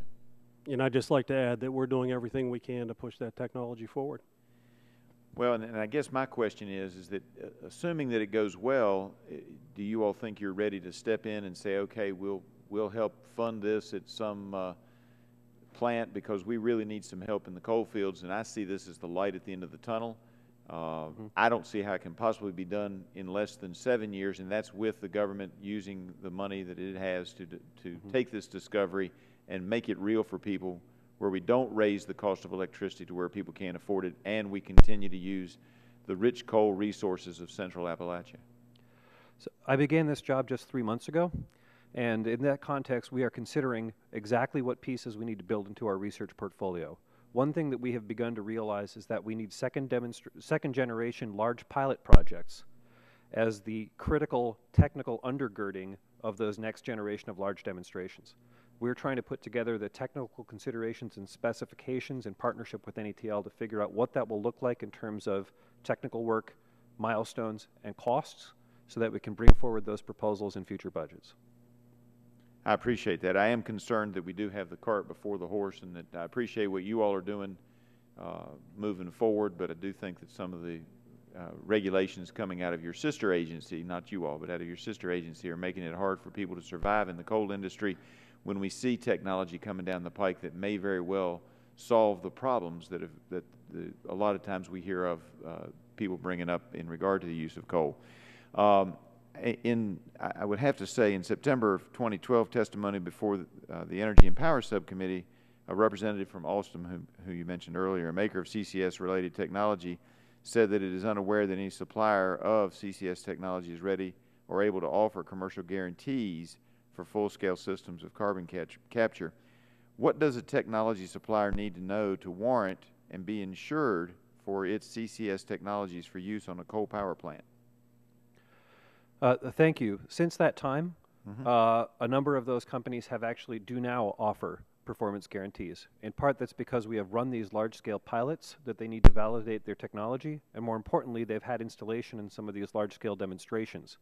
That helps provide the confidence, along with other technology tools like advanced simulation, to allow them to put a performance guarantee and a wrapper around those facilities. All right. I appreciate that. Thank you very much. I yield back the remainder of my time, Mr. Chairman. Mr. Johnson, you're now recognized for 5 minutes. Thank you, Mr. Chairman, and gentlemen, thank you for being here with us today. I represent a part of our nation in eastern and southeastern Ohio that is very dependent upon the coal industry, both for the energy that we use and also for the livelihood for the people that work in the industry. So let me ask you a quick yes or no question to get started off right away. Do both of you believe that America can solve the technological concerns that the environmentalists have so that we can use and continue to use coal environmentally soundly? Just a quick. Unquestionably, yes. Absolutely.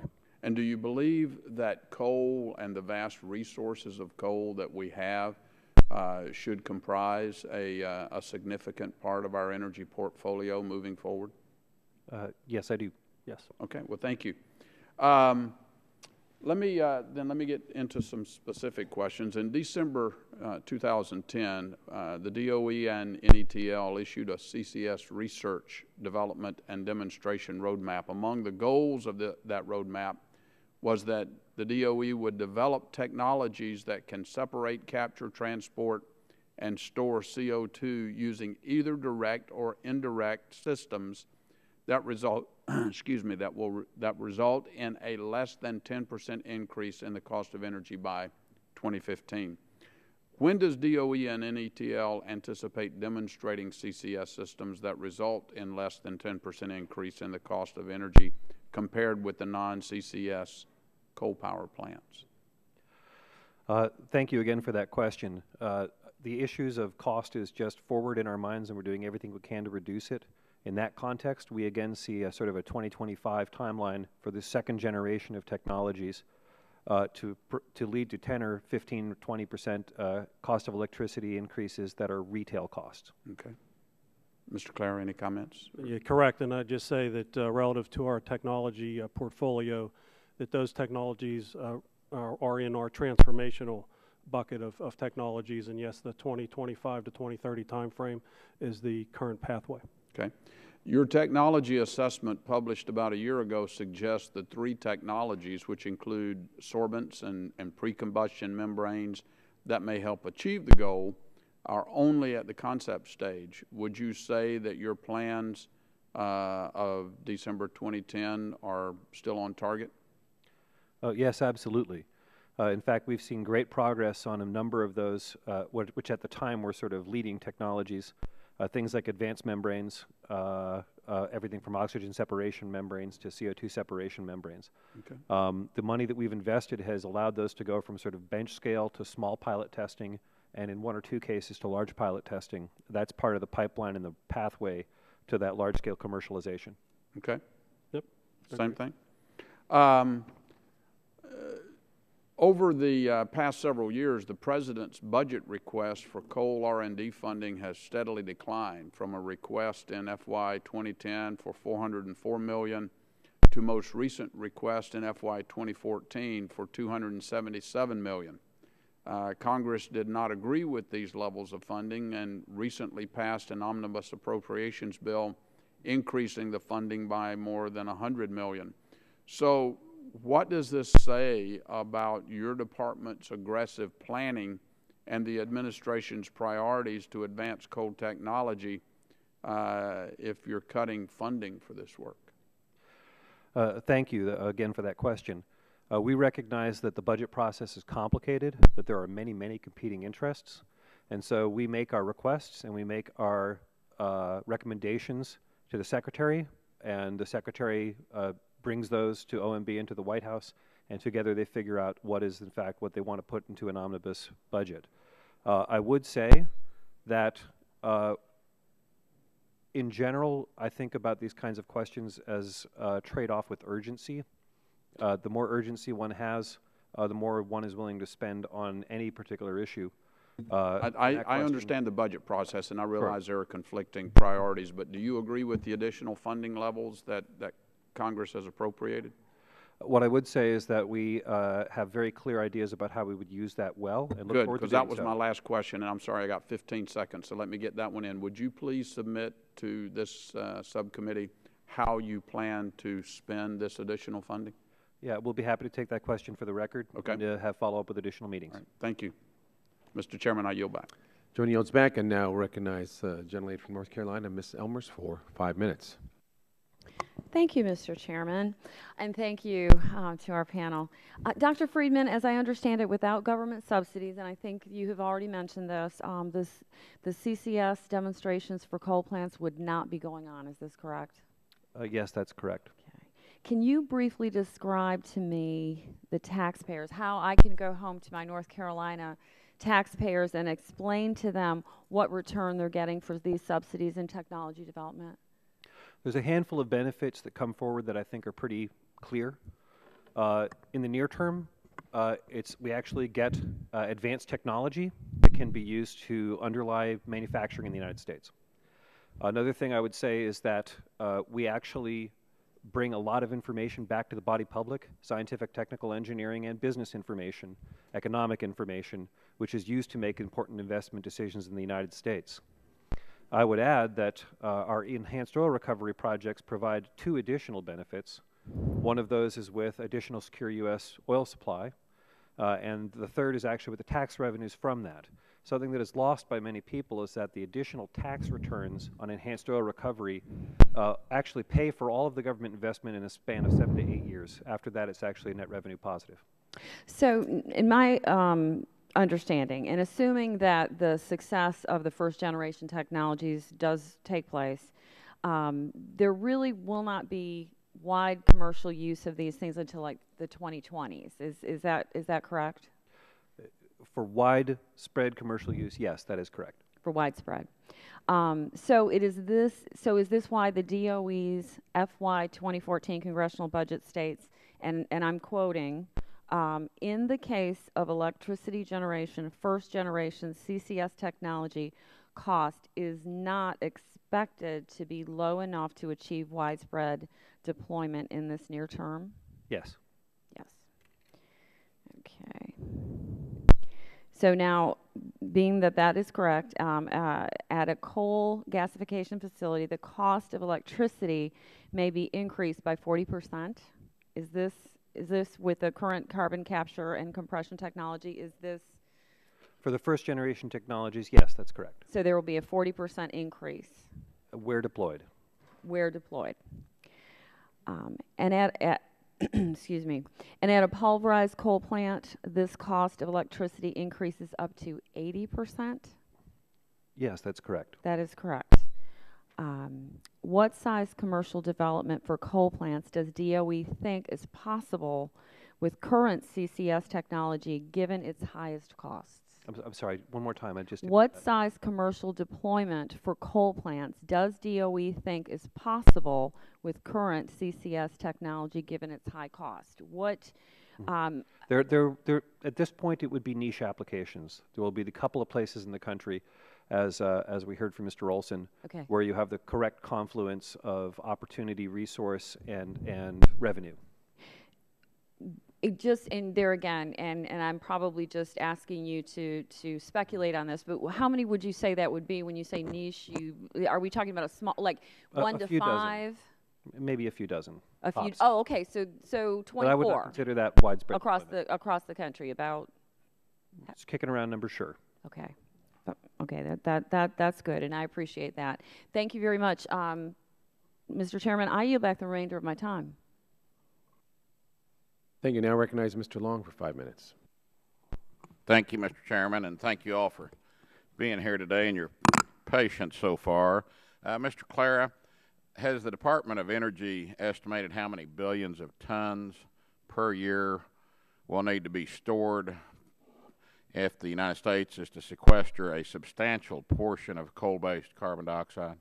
There are many estimates that are out there relative to what the future could be for CO2 reduction. Many estimates from the Department of Energy?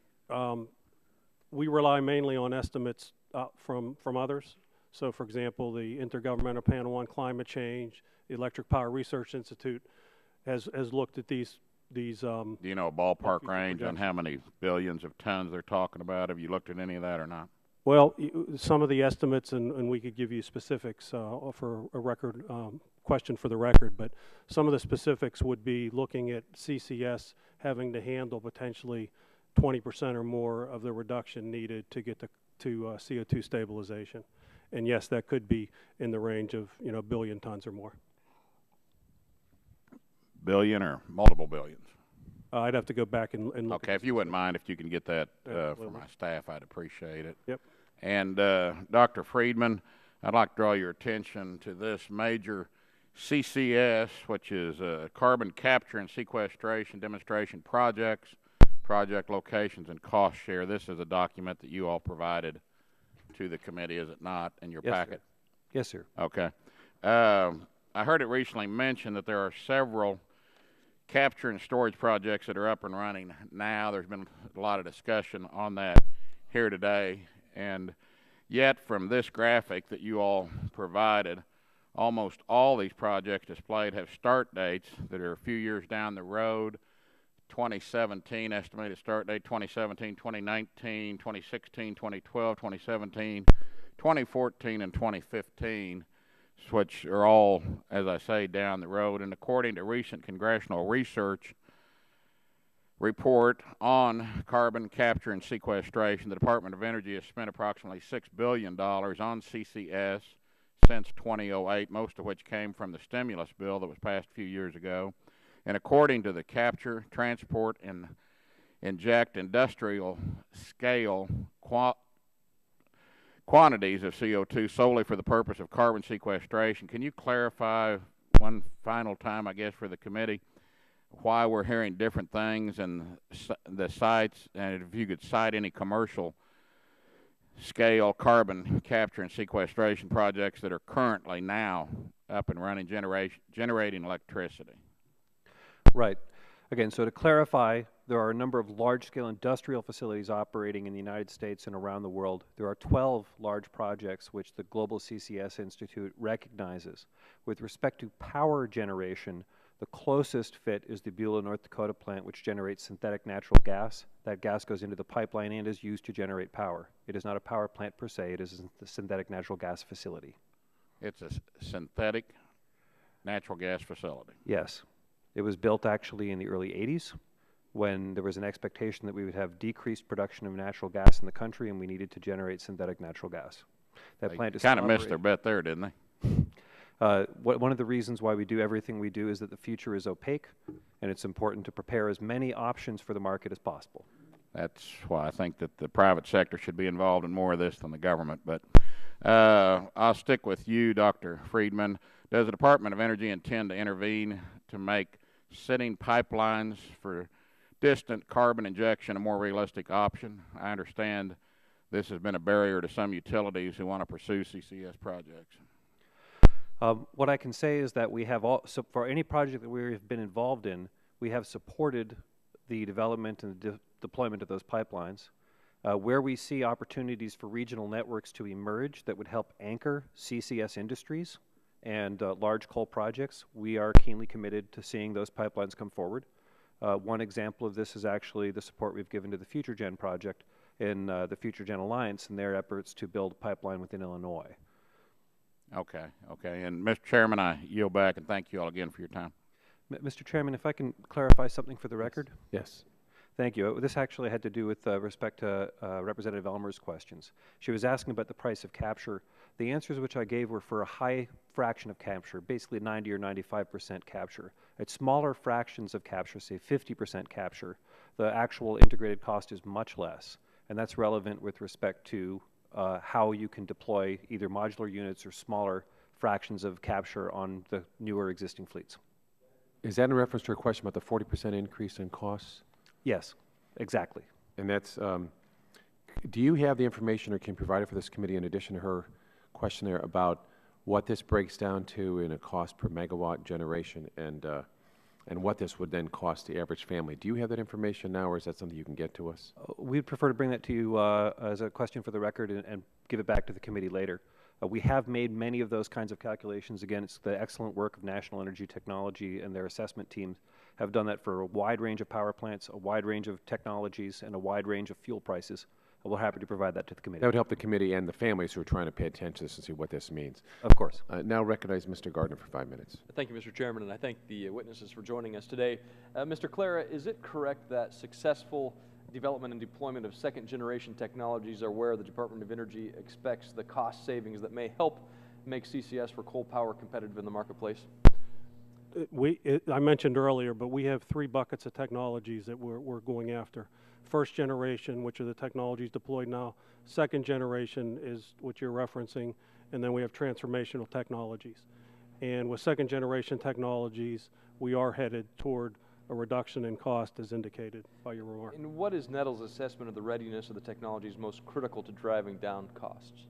Certainly when it comes to carbon capture and storage, capture is by far the key element to drive the cost down, and that's a majority of the focus of our research program. Have any of these second generation technologies been taken to the demonstration phase to validate they work at commercial scale in a coal-fired power plant?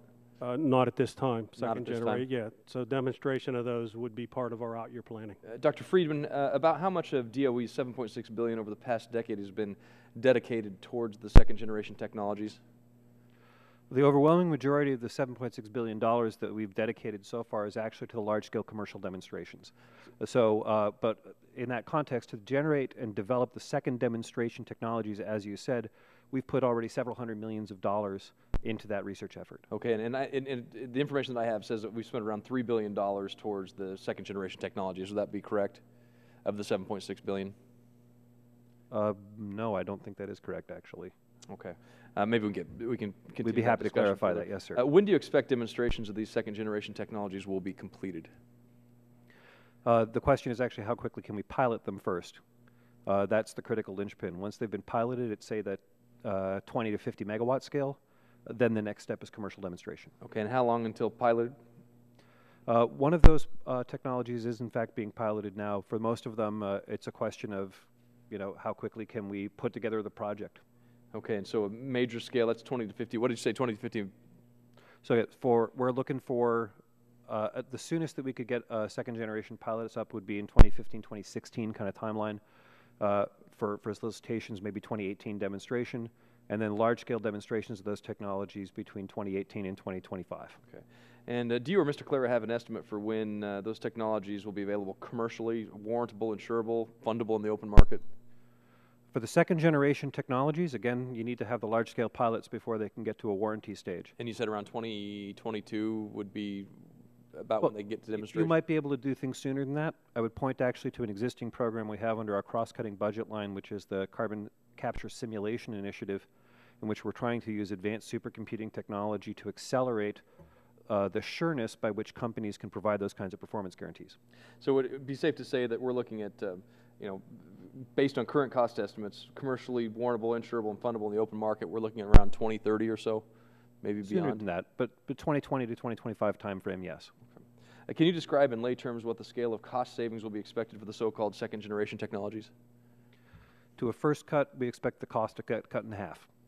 We expect them to come in at something like $40 to $60 a ton for an integrated system. And you're also working on what you call transformational technologies. What would be the cost savings of these expected transformational technologies? And again, on a thermodynamic and an engineering basis, they can get maybe another $10, another $15 a ton cheaper. So something on the order of $30 a ton is probably about the limit of what you can reasonably expect. And so when do you expect the demonstrations of those transformation technologies to be completed? Again, we have laid out our roadmap, and we're hoping to see those deployed in the field by 2025. Okay. Deployed in the field commercially? Yeah. Okay. At what price of CO2 capture per ton or percentage of capture will the cost be low enough to put a system on a level playing field economically with traditional coal-fueled electrical power production? I honestly don't understand your question. So basically, at what the price point, the break point of CO2 capture per ton or percentage of capture, will the cost be low enough? Basically, when will this be economic? Low enough to put a system on a level playing field economically with traditional coal-fueled electrical power production? It's my contention that the second generation technologies are going to be the clean energy choice in terms of a competitive market in a variety of markets. In some markets they won't be, in some markets they will be. Okay. And the transformational technology would just increase the market share at that time. But in terms of the cost, putting them on a level playing field from where we are today with cost from where you want to be with these new technologies, cost, do you have estimates, or have you produced estimates, Nettle produced estimates of when this breakpoint will be? Again, all environmental technologies add cost, so it is not appropriate, nor do we, for a purpose of policy decision, compare the cost of carbon capture and storage with an retrofitted plant or with a new build plant without it. We do that to demonstrate the delta, but a clean plant is not comparable to a Dickensian plant. It's just they're different things. Okay. Well, if you could supply any cost estimates that you've made comparisons to the committee, that would be fantastic. And has Nettle, have any of your estimates changed in light of current market conditions? First of all, again, we're happy to provide those numbers. The market conditions are constantly changing. We actually try to bring that uncertainty into the way that we make our price calculations in terms of availability for labor, availability for materials, global markets for things, and so forth. In that context, as the market has changed, our estimates don't change as much as you might guess. Some of that information is baked into the way we do the calculations. Thank you, and Mr. Chairman, thank you for being generous of time. Thank you. Although we're done, I'm going to recognize Ms. Schakowsky for a quick clarifying question, comment, and then I'll have a final clarifying question. Thank you, Mr. Chairman. First, I want to say, Dr. Friedman, you're one of the best witnesses that I have heard before this committee, and your answers are informative and concise, and I think very, very fair, and I appreciate that. I hope I speak for the rest of the committee. When we talk about the cost of CCS, and you estimate that, I just wanted to clarify, you aren't considering that at some point there may be a cost for carbon emissions. I know that that the major oil companies have already built into their business plans that there may at some point in the not too distant future be some sort of perhaps a carbon tax, some sort of cost. So when you estimate the cost of this technology and applying it primarily, we're talking about to coal today, you aren't taking into consideration any kind of cost for the pollution that these plants produce, are you? Let me take just a minute to answer that, if I may. Okay. And again, thank you for the question and for your compliment. It was very nice of you to say so. Shell Oil Company has announced that they use a $50 a ton estimate for carbon dioxide for any project that they put together. Other companies, most Fortune 500 companies, have a similar kind of number which they keep in terms of how they assess risk in a carbon-constrained future. We do not actually use those numbers to estimate cost of capture. Those are straight-up technical calculations based on the facility, the technology, the rank of coal, et cetera. What we do is we think about deployment in the context of those costs. A cost of carbon is something which is actually outside of what the Department of Energy does. But we do believe that we are in a carbon-constrained world and that increasingly the cost of carbon dioxide emissions will be internalized into the cost of doing business. As that happens, it is our privilege and our pleasure and my passion to find ways to drop the cost so that that deployment of clean energy technology can be as wide, as successful as possible to create the brightest possible clean energy future for the United States. Perfect ending, as far as I'm concerned. Thank you. Thank you. And I have a clarifying question here, too, with it. So you were mentioning about Kemper. They have the advantage of being able to use enhanced oil recovery from their plant. Different coal plants around the nation may not have that same advantage. And as you were preparing information for us, would you let us know what you believe the costs are for new plants or retrofitting old plants? And giving us some comparisons and having that public enough, because we'd like the companies themselves to be able to respond to those estimates, if you would be able to get that for us. Yeah, we'd be happy to. Thank you. Let me add that the availability of EOR doesn't affect the cost of the project, it affects the revenue. And so that of course affects the economics, but we try to keep the revenues and the benefits and the costs in separate categories for exactly that kind of comparison. Thank you. And also for the sake of the American people, to help us translate that into what it's going to be the cost for homeowners in order to make these kind of transitions, as well as for businesses. So we all share a concern that energy costs increasing means the impact upon manufacturing. We see that affecting some companies, some countries in the EU as well. So thank you. And I echo the comments of Ms. Schakowsky, Dr. Friedman, and Mr. Clare. You've been very informative. We appreciate just giving us the facts. That was very helpful and will help us as moving forward. So I want to thank both the witnesses that participated in today's hearing and remind members they have 10 business days to submit questions for the record. And I ask you to respond to questions promptly. We will leave it at that. So with that, again, I thank the panel, and this hearing is adjourned.